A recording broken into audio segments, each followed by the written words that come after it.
History Uncovered presents Maria de Molina, the unyielding queen of turbulent Castile. Welcome to History Uncovered. Today we explore the extraordinary life of Maria de Molina, a woman whose strength, cunning, and steadfast dedication helped steer a kingdom through one of its most volatile periods. Known as a queen 3 times over, her remarkable legacy is one of diplomacy, sacrifice, and political acumen that ensured the survival and stability of Castile in the face of seemingly insurmountable challenges. Maria de Molina was born as Maria Alfonso de Meneses around 1264 in Valladolid, into a world of noble blood and ancient feuds. Daughter of the infante Alfonso de Molina, brother of King Fernando III of Castile, and a scion of the powerful Meneses family with vast holdings in the Tierra de Campos, her early life remains largely shrouded in mystery. Yet it is clear that from her very beginnings, Maria was destined to play a pivotal role in a kingdom riven by internal strife and external threats. In the troubled era that followed, King Alfonso X, known as the Wise, pursued his imperial dreams with such fervor that he neglected the effective governance of his realms.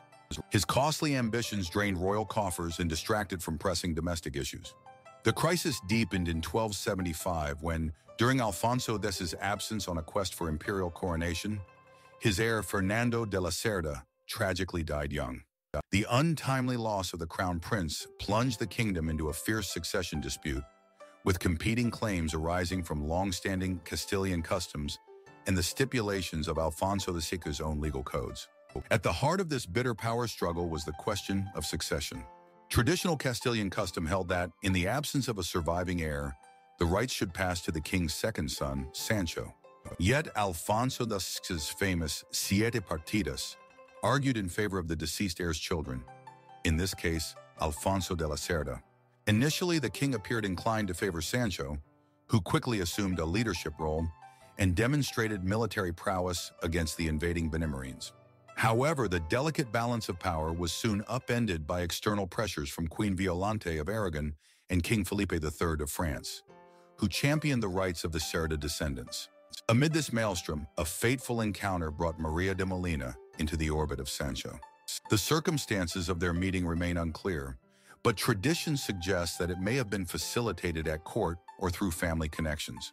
Regardless, by June 1282, Maria and Sancho were united in marriage in Toledo, a union mired in controversy from the start. Their close kinship, as they were related in the third degree, required a papal dispensation, a hurdle they could not overcome at first. Furthermore, King Alfonso VI had previously arranged a marriage between Sancho and Guillermo de Moncada, adding further complexity to the matter. Despite these obstacles, and despite the Church's eventual condemnation of their union as incestuous and illegitimate by Pope Martin IV, the marriage endured, and the couple went on to have several children. Maria de Molina proved herself not only a devoted wife, but also a shrewd political operator. In the years that followed, as internal strife and the threat of foreign intervention grew, she emerged as the principal advisor and supporter of her husband. Her influence helped stabilize the realm at a time when many of Castile's powerful nobles and foreign kings were eyeing the succession with ambition. When King Alfonso X died on April 4, 1284 in Seville, his will was largely ignored by a realm already teetering on the brink of chaos. Sancho IV was swiftly proclaimed king in Toledo, with Maria de Molina recognized as queen by his side, and their daughter Isabel named the heir, pending the birth of a future heir, Fernando IV. Yet the accession of Sancho IV was not without strife. Rival factions quickly emerged. His brother, the infante Juan of Castile, and influential nobles such as Lope Diaz III de Haro challenged his legitimacy. Additionally, supporters of Alfonso de la Cerda, led by Juan Núñez de Lara, sought to press their claims. In the face of mounting internal discord and external threats, Maria de Molina became the linchpin in efforts to consolidate the crown. With her characteristic blend of intelligence, determination, and diplomatic acumen, she navigated the treacherous politics of Castile. She worked tirelessly to secure alliances with France and moderate the ambitions of neighboring Aragon, while also quelling the ambitions of rebellious nobles. Her efforts extended to negotiating the crucial papal dispensation for her husband's marriage, a victory that, while incomplete, helped to secure the legitimacy of her children. Despite these diplomatic and military challenges, Sancho IV's reign was cut tragically short when he died on April 25th, 1295, at just 36 years old. The following day, in a contentious atmosphere amid challenges to his legitimacy, the young Fernando IV, only 9 years old, was proclaimed king. Though Maria de Molina was recognized as queen, her authority was initially unacknowledged by the church, and she was thrust into the role of regent in the midst of a full-blown succession crisis. For years, Maria de Molina battled fierce opposition from within the aristocracy and from neighboring realms intent on carving up Castile.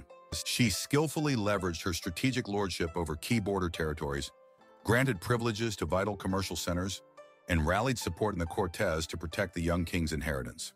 Even as rebellious factions, led by the infante Enrique and Juan de Castile, conspired against her, Maria's astute diplomacy and unwavering resolve ensured that the crown remained intact.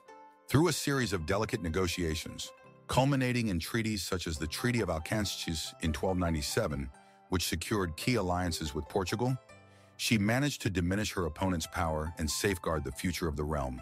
Maria de Molina's later years were defined by her relentless guardianship over Fernando IV, as she strove to solidify his rule amid ongoing internal strife and external ambitions.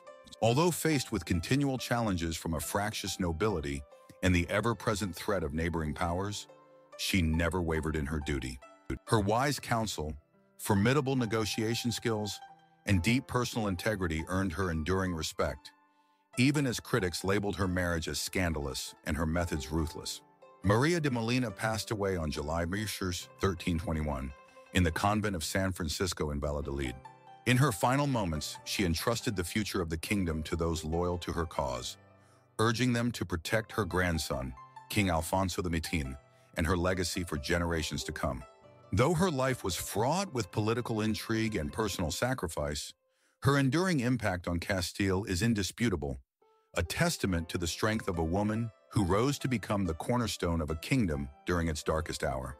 Thank you for joining us on this immersive exploration of Maria de Molina's life, a tale of royal ambition, political resilience, and enduring legacy.